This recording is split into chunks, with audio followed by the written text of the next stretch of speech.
नमस्कार बच्चों, आज हम व्याकरण का विषय वाच्य पढ़ेंगे कि वाच्य किसे कहते हैं और वाच्य परिवर्तन कैसे होता है। तो आओ बच्चों पढ़ते हैं। वाच्य वाक्य में प्रयुक्त क्रिया रूप जैसे कर्ता, कर्म या भाव किसके अनुसार बदलता है या प्रयोग में आता है। इसका बोध कराने वाले कारकों को वाच्य कहते हैं। वाच्य के प्रकार, वाच्य के कितने प्रकार हैं? वाच्य 3 प्रकार के होते हैं। पहला है कर्तृवाच्य, दूसरा कर्मवाच्य, तीसरा भाववाच्य। तो पहला कर्तृवाच्य है। कर्तृवाच्य जब वाक्य में प्रयुक्त क्रिया का सीधा और प्रधान संबंध कर्ता से होता है। किससे होता है? कर्ता से। कर्तृवाच्य में क्रिया का सीधा संबंध किससे होता है? कर्ता से होता है। क्रिया के लिंग वचन किसके अनुसार बदलते हैं? किस कर्ता के अनुसार प्रयोग में आते हैं, उसे कर्तृवाच्य कहते हैं। जैसे लड़का दूध पीता है, लड़कियां दूध पीती हैं। ये किसका वाक्य है? कर्तृवाच्य के वाक्य। अब प्रथम वाक्य में जो क्रिया है पीता, क्रिया कर्ता लड़का के अनुसार क्या है? पुल्लिंग एक वचन की है। जबकि दूसरे वाक्य में जो पीती क्रिया है उसमें कर्ता लड़कियों के अनुसार स्त्रीलिंग बहुवचन की है। विशेष क्या है इसमें?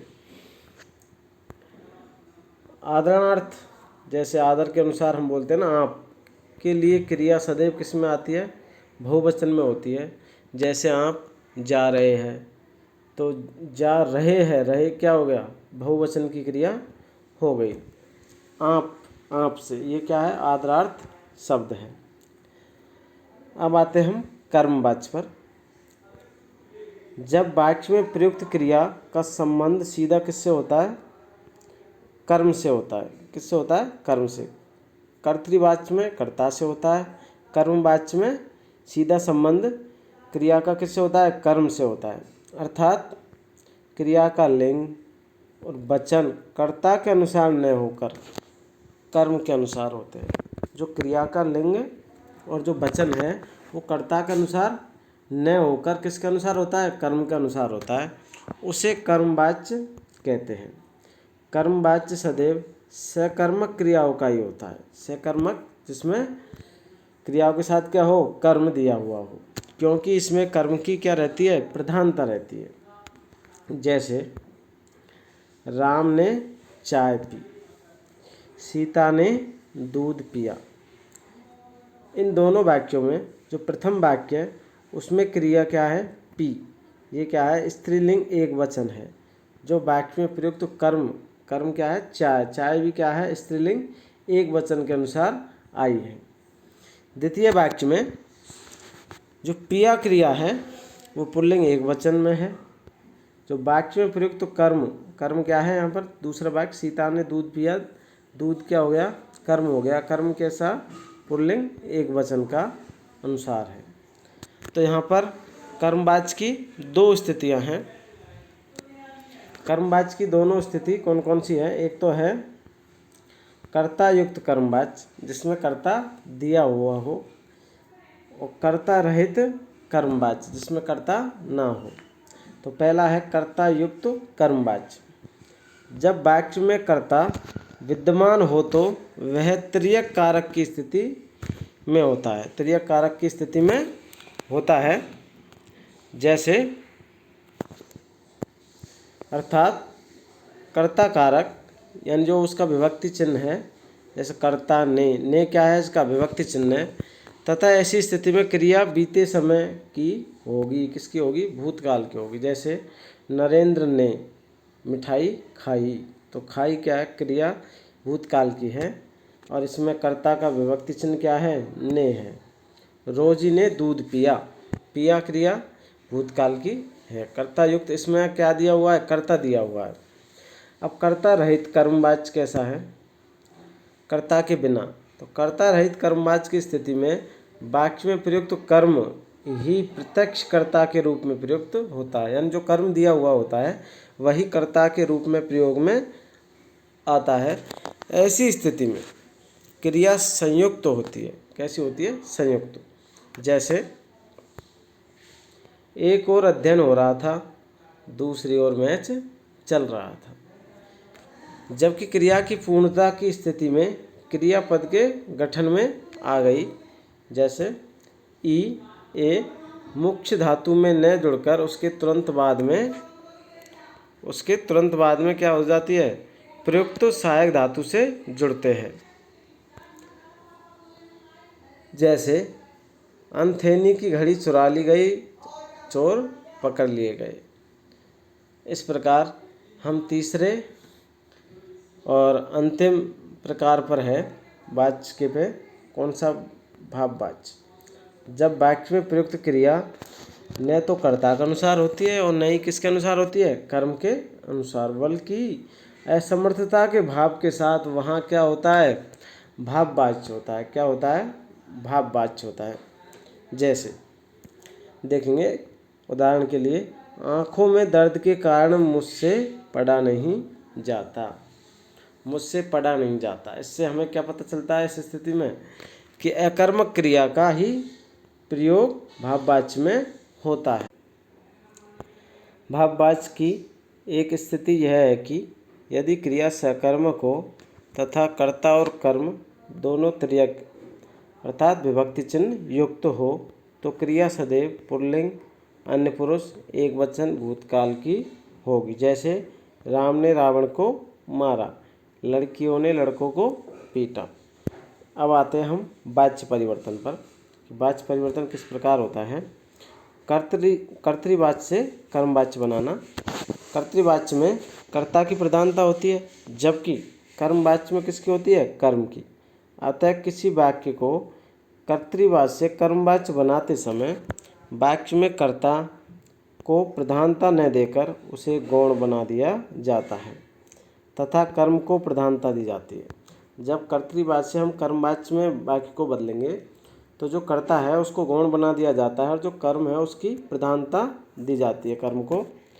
कर्ता की गौण स्थिति भी दो प्रकार से हो सकती है।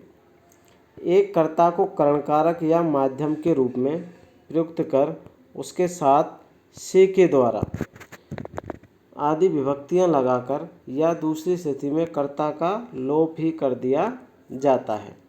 जैसे उदाहरण के तौर पर देखेंगे, जैसे राम पत्र लिखेगा। कर्तृवाच्य से कर्मवाच्य रूप बनेगा। कर्मवाच्य में कैसे बदलेंगे? ये कर्तृवाच्य का वाक्य है, तो राम द्वारा पत्र लिखा जाएगा, ये हो गया कर्मवाच्य में। अन्य उदाहरण, कलाकार मूर्ति गढ़ता है। कर्तृवाच्य का उदाहरण है। कर्मवाच्य में बदलेंगे तो कलाकार द्वारा मूर्ति गढ़ी जाती है। कर्तृवाच्य का वाक्य, वह पत्र लिखता है। कर्मवाच्य में बदलेंगे तो उसके द्वारा पत्र लिखा जाता है। कर्तृवाच्य में, प्रशांत ने पुस्तक पढ़ी। कर्मवाच्य में कैसे बदलेंगे? प्रशांत द्वारा पुस्तक पढ़ी गई। कर्तृवाच्य का वाक्य, दादी कहानी सुनाएगी। कर्मवाच्य में बदलेंगे तो दादी द्वारा कहानी सुनाई जाएगी। कर्तृवाच्य में, मैं व्यायाम करता हूँ। कर्मवाच्य में बदलेंगे तो मेरे द्वारा व्यायाम किया जाता है। अब आते हैं हम अगला कर्तृवाच्य से भाववाच्य बनाना। यह भी हमने बनाया कर्मवाच्य में, अब भाववाच्य में बदल के देखते हैं। कर्तृवाच्य से भाववाच्य बनाना। कर्तृवाच्य में क्रिया कर्ता के अनुसार प्रयुक्त होती है। किसके अनुसार? कर्ता के अनुसार। जबकि भाववाच्य में प्रयुक्त क्रिया न तो कर्ता के अनुकूल होती है और न ही कर्म के अनुसार, बल्कि वह असमर्थता के भाव के अनुसार होती है। अतः कर्तृवाच्य से भाववाच्य बनाते समय कर्ता के साथ से लगाया जाता है या कर्ता का उल्लेख ही नहीं होता, किंतु कर्ता के उल्लेख न होने की स्थिति तब होती है जब मूल कर्ता सामान्य हो, साथ ही मुख्य क्रिया के पूर्ण कृदंती क्रमों के बाद संयोगी क्रिया जा लगती है। क्या लगती है? जा। अब हम उदाहरण देखेंगे। मैं अब चल नहीं पाता। ये क्या है? कर्तृवाचक का वाक्य। भाववाचक में बदलेंगे तो मुझसे अब चला नहीं जाता। कर्तृवाचक का वाक्य। गर्मियों में लोग खूब नहाते हैं। भाववाचक में बदलेंगे तो होगा गर्मियों में खूब नहाया जाता है। कर्तृवाचक का वाक्य है वे गा नहीं सकते। इसको भाववाचक में बदलेंगे तो उनसे गाया नहीं जा सकता। अब हम आगे आते हैं कर्मवाच्य भाववाच्य से कर्तृवाच्य बनाना। इसमें हम देखेंगे कि कर्तृवाच्य में कर्ता की प्रधानता होती है, जबकि कर्मवाच्य में कर्म की।